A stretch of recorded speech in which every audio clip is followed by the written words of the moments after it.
आप देखो आज का जयपुर या आमेर, जयपुर या आमेर, आमेर राजवंश, और ई वंश में है कच्छावा राजवंश, कच्छावा राजवंश। ठीक है, ये किसका वंशज मानते हैं? शहमी है, भगवान राम के पुत्र लव और कुश, यानी कुश के वंशज हैं। कुश के वंशज होने के कारण, वंशज होने के कारण से क्या कारण है? कुशवाहा। पहले इसका नाम था कुशवाहा, और कुशवा करते करते धीरे नाम क्या हो गया? कच्छावा। अब देखो एमपी में एक जगह है नरवर, ये नरवर के राजा नल का पुत्र है। राजा नल का कौन? वो जो कच्छावा का संस्थापक है, जिसे दुल्हे राय भी कहते हैं। दुल्हे राय या ढोला। हाँ, ढोला मारुति की कहानी है। हाँ, इसी पर ढोला, दुल्हे राय या तेज कर या सालव करम, सालव करम। ये जो दुल्हे राय, ढोला, तेज करम या सालव करम नरवर एमपी में है। नरवर का राजा नल इसके पुत्र माने जाते। ठीक है, और नल और दमयंती की कहानी सुनिए क्या? नल और दमयंती थे, जिसमें यानी दमयंती सबसे सुंदर स्त्री थी, और ये विदर की राजकुमारी। संस्कृत में है, मैं कल आशीष नहीं मिलेगा। ठीक है, दमयंती विदर्भ राजकुमारी थी और राजा नल था। राजा नल ने एक बार एक किसी हंस को पकड़ा था। तब हंस ने कहा था, हंस इतना सुंदर था और नल अपने यानी झील में रखना चाहता था।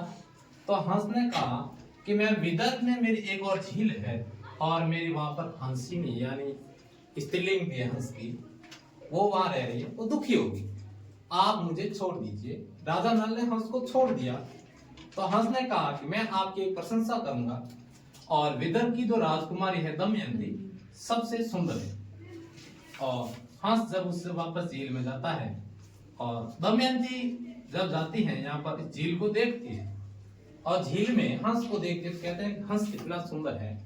तो हंस ने कहा मेरा जो सौंदर्य है वो राजा नल के सामने बिल्कुल अंधेरा हो जाता, लुप्त होता है। सबसे सुंदर जो सौंदर्य है राजा नल का है।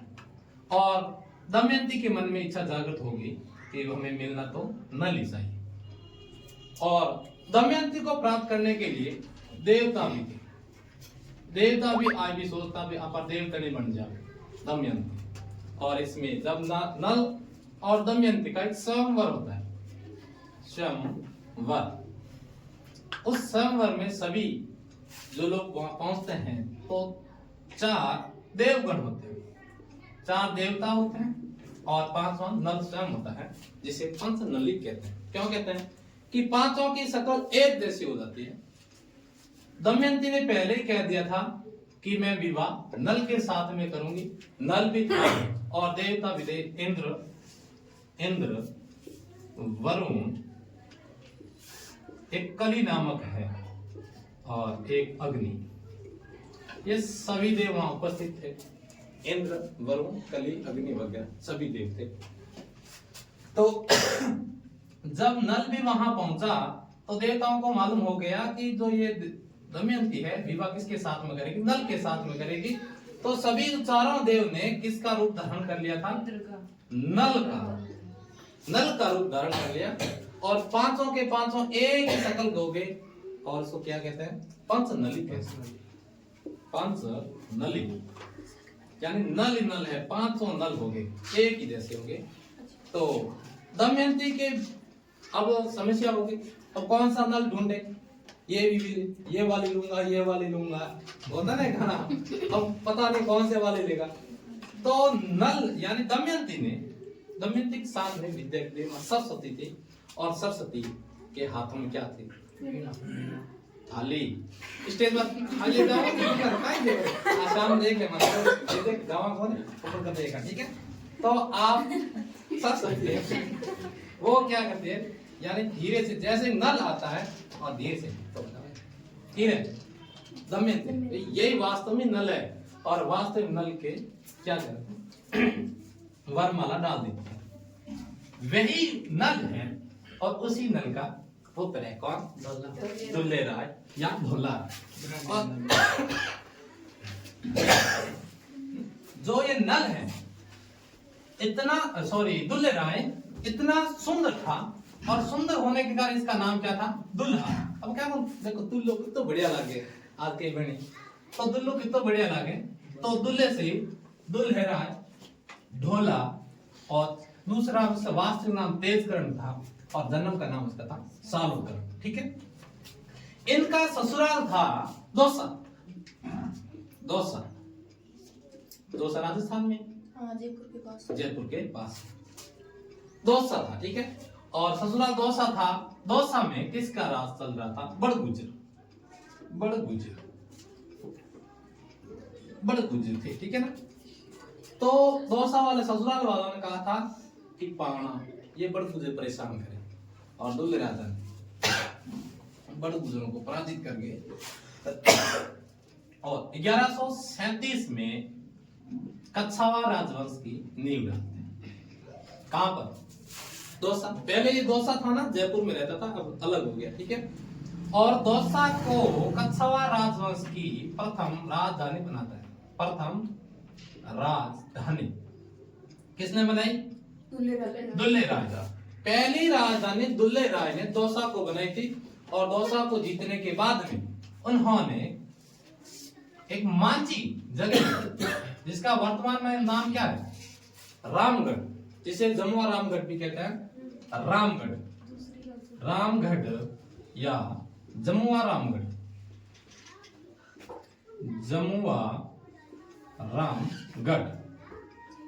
इसको यहां पर मीणाओं का अधिकार था, तो यहां से दुल्ले राय ने मीणाओं को पराजित किया था, मीणाओं को पराजित करके, और अपनी दूसरी राजधानी किसे बनाया था, रामगढ़, मांची।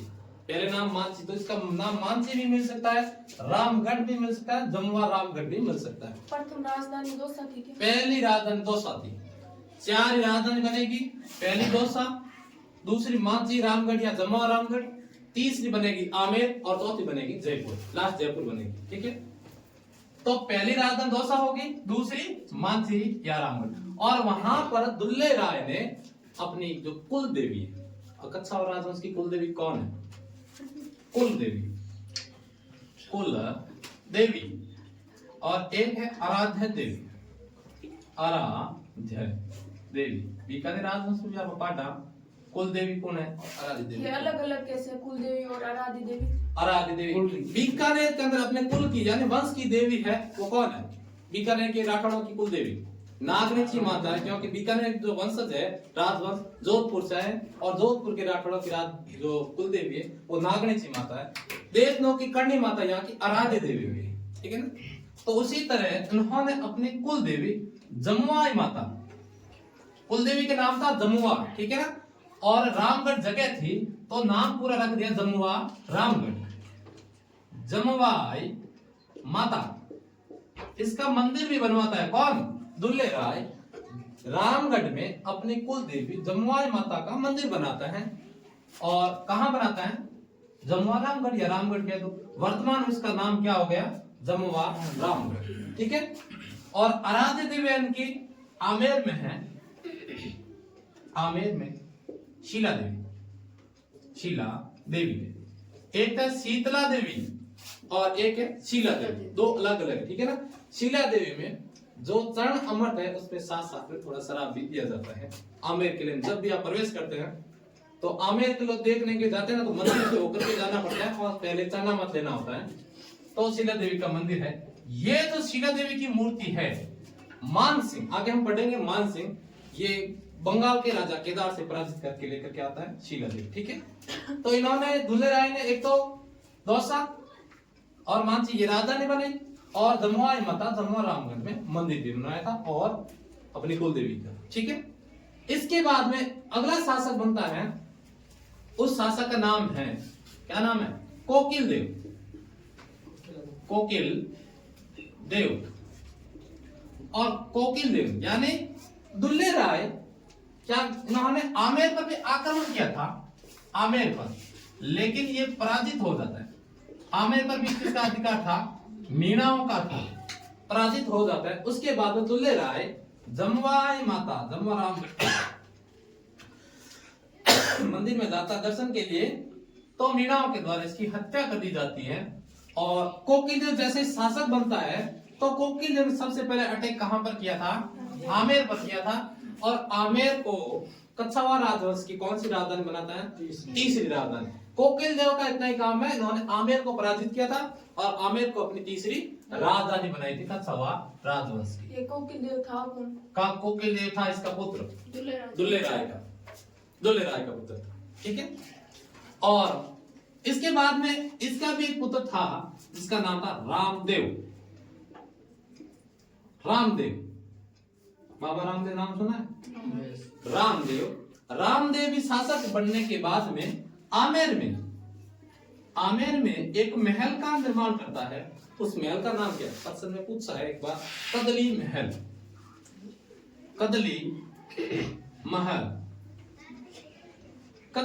का निर्माण करवाया। किन्होंने, रामदेव ने। कहां पर करवाया, आमेर किले में। और कदली महल जो ये बना है, यहाँ पर कच्छावा राजवंश का राज तिलक होता है। किस राजवंश का, कच्छावा राजवंश का राज तिलक होता है। और ये अपने आप रघुवंश राजा मानते हैं, तो रघु वंशीय तिलक कहते हैं अपना, कौन, कच्छावा राज। भाई रघुवंश ये कौन सा वंश है, भगवान राम का ही वंश है। रघु है, अज है, यानी धीरे धीरे जो वंश चलता है, इस वंश में जो दशरथ है, राम है, सभी आते हैं। तो इसी वंश में रघुवंशी होने के कारण ये कच्छावा राजवंश है, अपने आप को रघुवंशी तिलक मानते हैं। और कदली महल में यहाँ पर क्या होता था, इनका राज्याभिषेक, ठीक है। ये तीन राजा है। पहला तो था दुल्ले राय का, इतना ही काम था। कोकिल देव का क्या काम था, आमेर को तीसरी राजधानी बनाई थी। और रामदेव ने कदली महल बनाया था और अपने आप को रघुवंशी तिलक भी कहा था।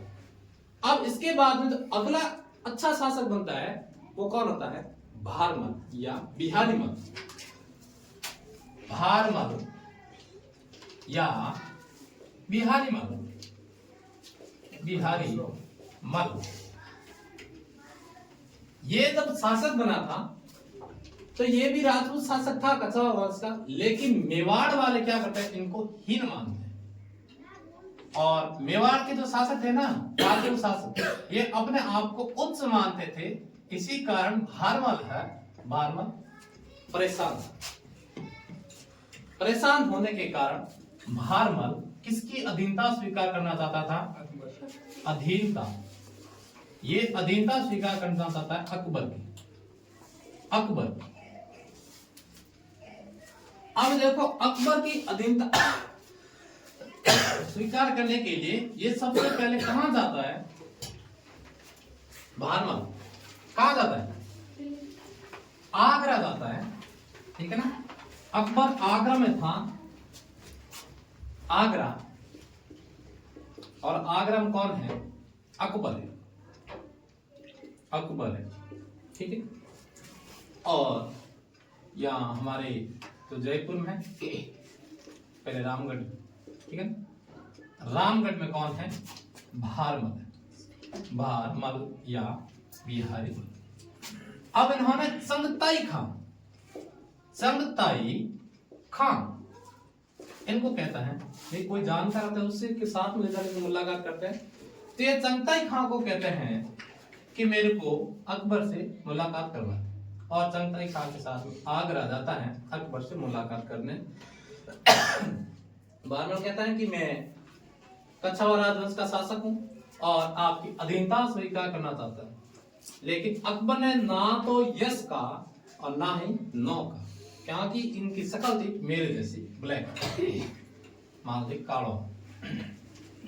अकबर ने कुछ नहीं कहा और भारमल वापस आ जाता है। कहां पर? रामगढ़, जयपुर। अब अकबर आगरा से कहां आ रहा था? ख्वाजा मोइनुद्दीन चिश्ती की दरगाह कहां है? अजमेर। Ajmer, very good. ख्वाजा मोइनुद्दीन चिश्ती, इनकी दरगाह है, ठीक है, अजमेर में। और अकबर आगरा से आ रहा था, बीच में जगह है सांगानेर।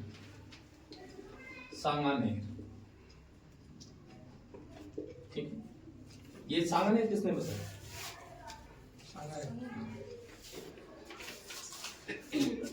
भारमल से पहले एक शासक था पृथ्वीराज कच्छावा, तो हमने पढ़ा राणा सांगा का भी सहयोग किया। पृथ्वीराज कच्छावा और बढ़िया ना बाबू भाई, जयपुर से पृथ्वीराज कच्छावा ने राणा सांगा का सहयोग किया था। और इनका ससुराल कहां था? अब बीकानेर, तो हमारे जी घाट का, ठीक है ना, बीकानेर। और बीकानेर का राजा था लोणकरण, ठीक है, हाँ, कलयुग का करण कहते हैं इसे। बीकानेर का लोणकरण, इनकी एक पुत्री थी जिसका नाम था बालाबाई। बाई नहीं होती, ठीक है। पृथ्वीराज कच्छावा का ससुराल है बीकानेर का शासक लोणकरण, इनकी पुत्री थी बालाबाई। और बालाबाई और पृथ्वीराज कच्छावा के मात्र 12 पुत्र थे। 12 पुत्र थे, यानी पृथ्वीराज कच्छावा के घर में हर साल थाली बात थी और आड़ोस पड़ोस उड़ाने भी जाता, ठीक है। टीम होती है, हां, गधी टीम। 12 पुत्रों में एचएम था पृथ्वीराज कच्छावा और मैडम थी बालाबाई। तो पृथ्वीराज कच्छावा ने आमेर को 12 भागों में एक बार विभाजित कर दिया था ताकि झगड़ा ना हो पुत्रों में। तो इनमें से इनका एक पुत्र था सांगा, इन्होंने सांगानेर बसाया था, ठीक है ना, सांगानेर बसाया। तो अकबर आया सांगानेर में, यहाँ पर क्या करता है? विश्राम करता है। कहां विश्राम कर रहा है? सांगानेर में। अकबर का एक हाथी था, वो क्या हो जाता है? विकराल रूप धारण कर लेता है। विकराल हीरो तो हाथी, और हाथी ने जो चला ड्राइवर ने कहां गया? महावती क्या था? का मावट क्या है? मावट के लिए गया है। 2 तरीके होती है, हां, 2 तरीके होती है मावट। एक तो गाय भी मावट है, एक तो ये महावत है। इनसे भी कंट्रोल में नहीं हुआ था अकबर का हाथी। लेकिन कैसा भी हाथी हो, हाथी जैसा काला था भारमल, तो भारमल भी कैसा भी हाथी उसको कंट्रोल कर सकता था। तो यहाँ के स्थानीय लोगों ने कहा था अकबर को कि आपका हाथी तो वश में नहीं। अकबर घबरा जाता है। फिर स्थानीय लोगों के कहने पर अकबर ने कहा कौन है, उसको एक बार बुला करके तो लाओ भारमल को। और भारमल आता है। आने के बाद में उस विकराल हाथी को वश में कर लेता है। और वश में करने के बाद अकबर सोचे यार ओ आदमी से यार देखो रे मारे जनता ही खार साथ एक बार आए तो अधीनता स्वीकार करो। लेकिन अब अकबर कहवे की भारमल ने कहा था मैं एक बार आपके दरबार आया था आगरा अधीनता स्वीकार करने के लिए, लेकिन आपने स्वीकार नहीं किया। अकबर ने कहा आज कर लूंगा मैं तेरी अधीनता स्वीकार। तो भारमल ने कहा अधीनता की स्वीकार करनी है तो मैं मेरी पुत्री का विवाह तेरे साथ में करूंगा। कौन क्या है? भारमल। और अकबर जी क्या शकल देखे, अकबर सोचते यार ओ तो गाड़ो अब रिश्तो जो कौन है तो हां तो कोई ये हाथे में धर में लाए बेगान भैंसों में कहीं। तो अकबर ने कह दिया कि चलो रिश्ता तो कोई बात नहीं कर लेंगे। मैं एक बार ख्वाजा मोइनुद्दीन चिश्ती दरगाह को जा रही हूँ, ठीक है, और नाना दाई दही बाटी खाई पाँच देते हैं बात क्यों। तो उसी तरह कह रहे अजमेर जाकर के जब वापस आऊं तो आपकी पुत्री के साथ निकाह करें। अब पता नहीं अकबर ख्वाजा मोइनुद्दीन चिश्ती की दरगाह में क्यों जा रहा था, किसकी मन्नत मांगने के जा रहा था, लेकिन सांगानेर के बाद में इसके मन में एक विचार था, बारमल कालो तो आगे जो आने वाली वो पता नहीं कैसी होगी, ये काला था कैसी होगी, हे ख्वाजा मोइनुद्दीन चिश्ती लाद रहा। और वापस आने के बाद में सांबर झील, सांबर के आसपास में भारमल की पुत्री हरखाबाई या जोधाबाई इनका निकाह होता है। ये तो हिंदू थी और ये मुस्लिम। इनके साथ में क्या होता है, निकाह होता है। और निकाह होने के बाद में बस अकबर पूछी तेरा नाम कहीं है। अकबर देखे ना, अकबर ने तो क्या, अब कोई दिक्कत नहीं, स्टेज पर आते हैं आ रहा। मैं तो अकबर बार बार कहीं देखता हूँ, भारमल देखता हूँ, एक नजर भारमल पर और एक नजर हाथी पर, बार बार एक नजर भारमल पर एक नजर हाथी पर, ठीक है ना। भाई दोनों सेम शक्ल के हाथी से, ठीक है। अब देखो हरखाबाई के साथ निकाह होने के बाद पूछता है हरखाबाई व्हाट इज योर नेम, भाई नाम पूछता, नाम कहे, तुम्हारा नाम तो हरखाबाई है, सही नाम बता कि जोधाबाई है।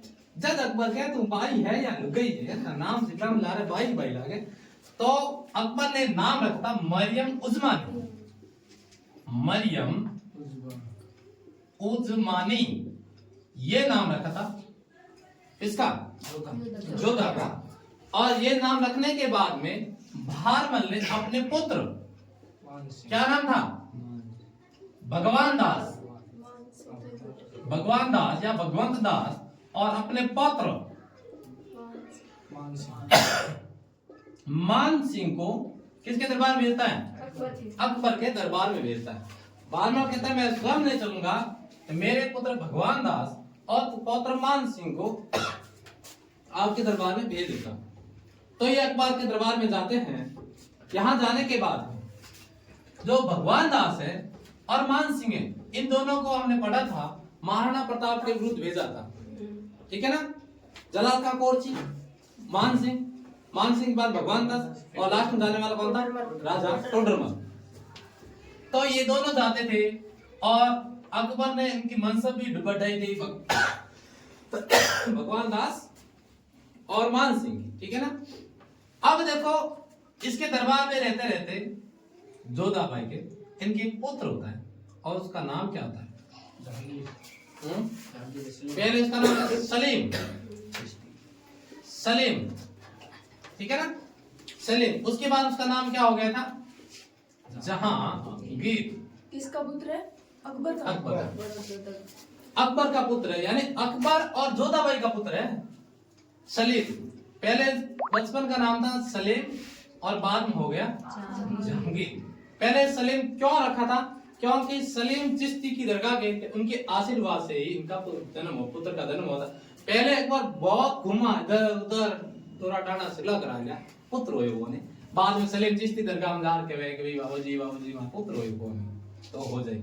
यानी कहा कि एक वर्ष तक सलीम चिश्ती की दरगाह में रुका था अकबर और जोधाबाई। उसके बाद में उसको एक पुत्र रत्न की प्राप्ति हुई, इसलिए इसका नाम सलीम रखा था। और बाद में इसका नाम क्या हो गया था, जहांगीर हो गया।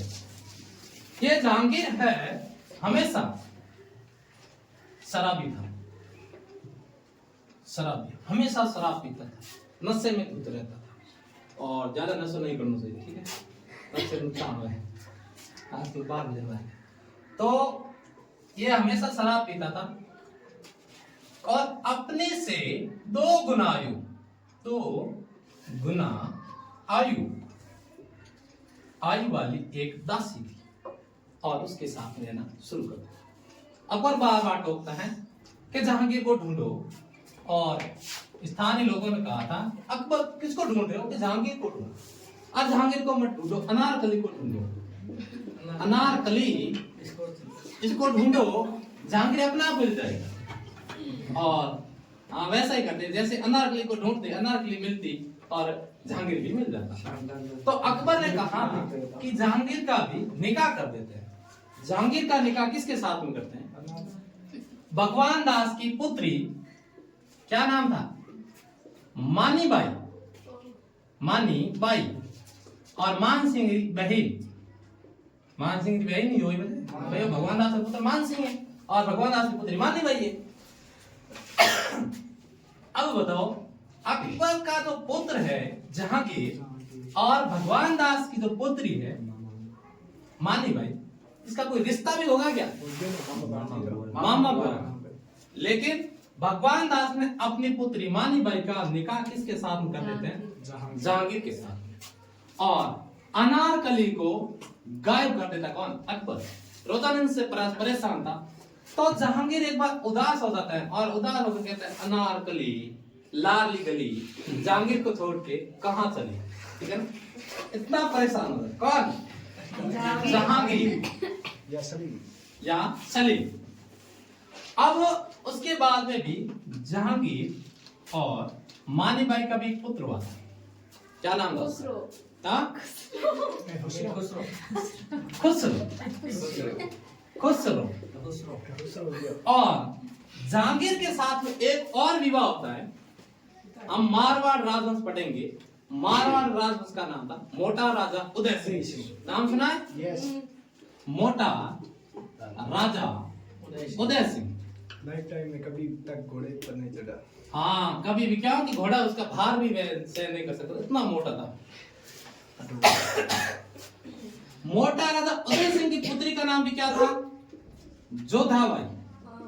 जोधाबाई और दूसरा नाम है जगत गुसाई।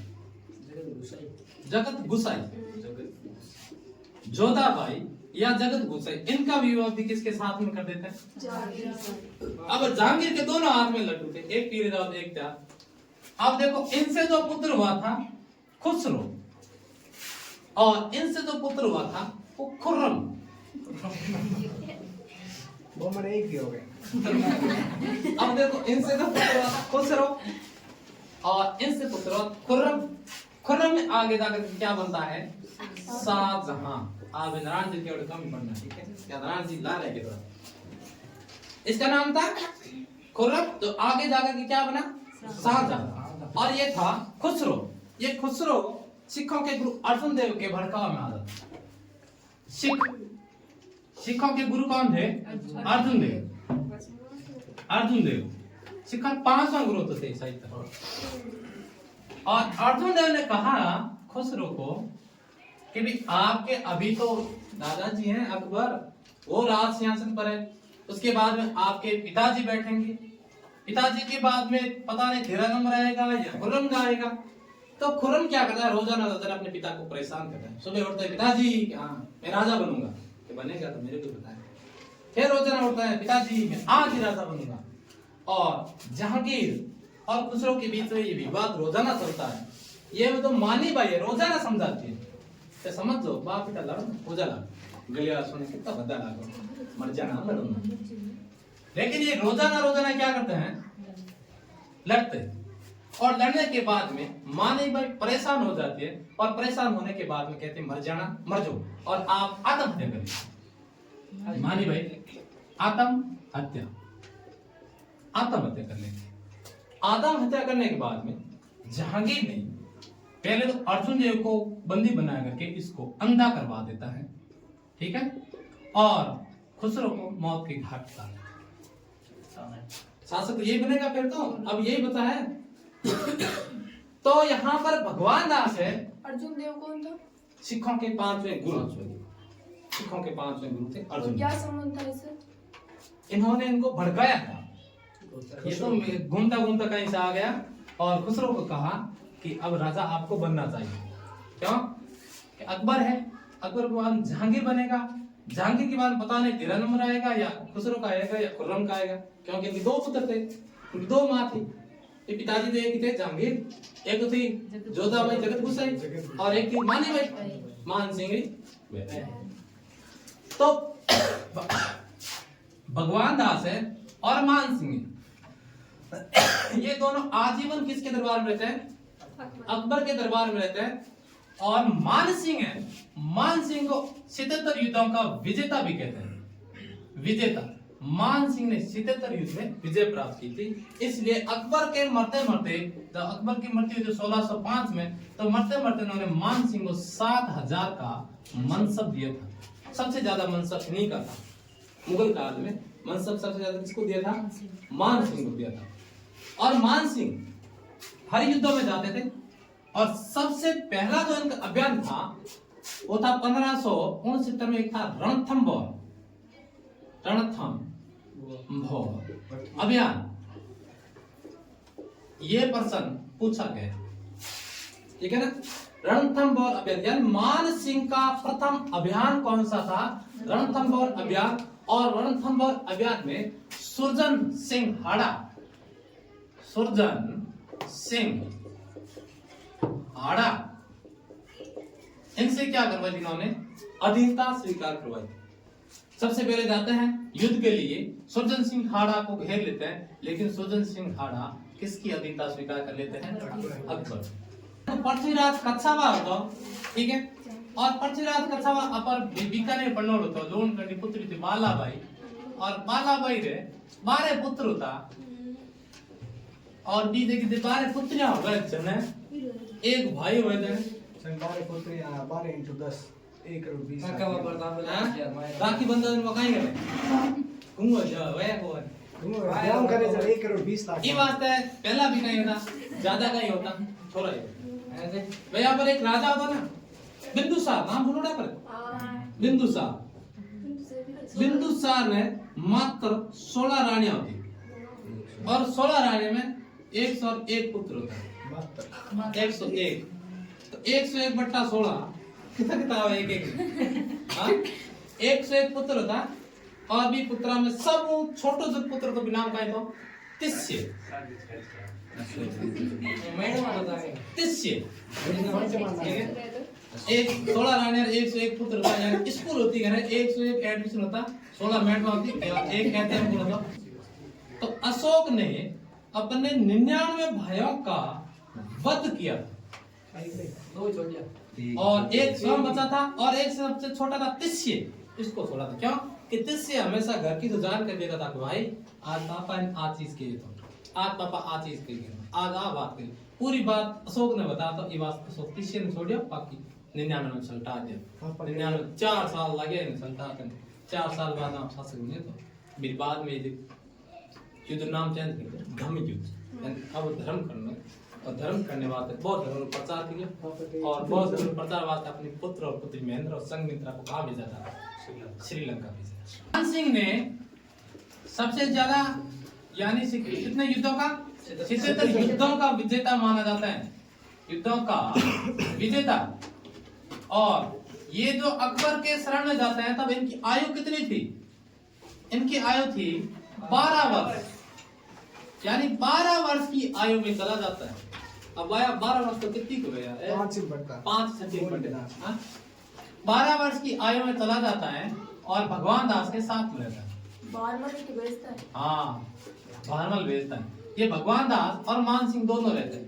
राजा कहाँ का मानते हैं इसको? आमेर का ही मानते हैं, ठीक है ना? शरण में किसके रहते हैं? अकबर की, अकबर की।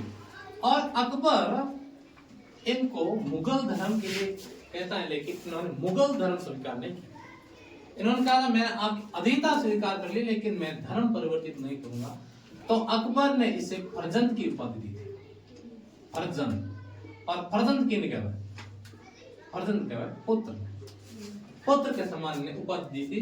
और मरते मरते अकबर ने 7000 का मनसब का ही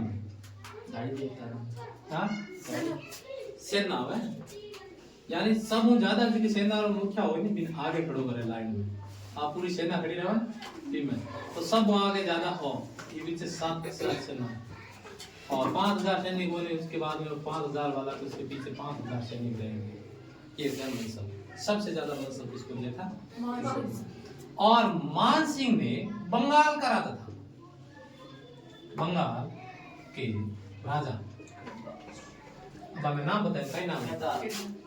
बंगाल के राजा केदार को पराजित करके, केदार को पराजित करके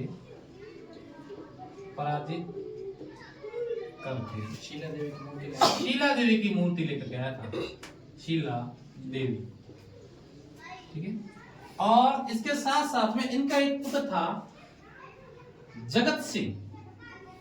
जगत सिंह की अल्प आयु में मृत्यु हो जाती है और मृत्यु होने के कारण इनकी रानी कनकावती, मान सिंह की पत्नी का नाम था कनकावती, और कनकावती ने अपने पुत्र जगत सिंह की याद में आमेर में जगत शिरोमणि मंदिर भी बनवाते हैं। और प्रश्न भी पूछो, जगत शिरोमणि मंदिर कहाँ है? आमेर में। तो कनकावती ने पुत्र की याद में जगत शिरोमणि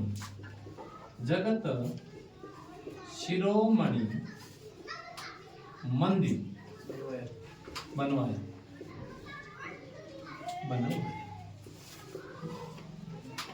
और इसके बाद में उन्होंने बिहार में भी, बिहार, बंगाल इन क्षेत्रों में विजय प्राप्त की थी और इन्होंने मानपुर नगर बसाया। बिहार में मानपुर नगर अपने नाम से, मान सिंह, ठीक है। वैसे इन्होंने युद्ध अनेक किया था। और उसके बाद में ये इल्चीपुर, और इल्चीपुर कहाँ रहता है? चाहे दक्षिण भारत कहते हो चाहे महाराष्ट्र, दक्षिण भारत या महाराष्ट्र या इल्चीपुर में। सबसे ज्यादा प्रश्न और पूछे इल्चीपुर। एक तो मारवाड़ का शासक है, उसकी मृत्यु लाहौर के आसपास होगी, जिसका नाम क्या है, और एक इल्चीपुर। ये दो प्रश्न सबसे ज्यादा आते हैं। क्या किया था इल्चीपुर में? इल्चीपुर में उनकी मृत्यु हो गई थी। तो दक्षिण भारत में यानी युद्ध अभियान के लिए जा रहा था, लेकिन कहा जाता है कि उसकी अटैक कारण या किसी कारण मान सिंह की मृत्यु हो जाती है इल्चीपुर में, ठीक है।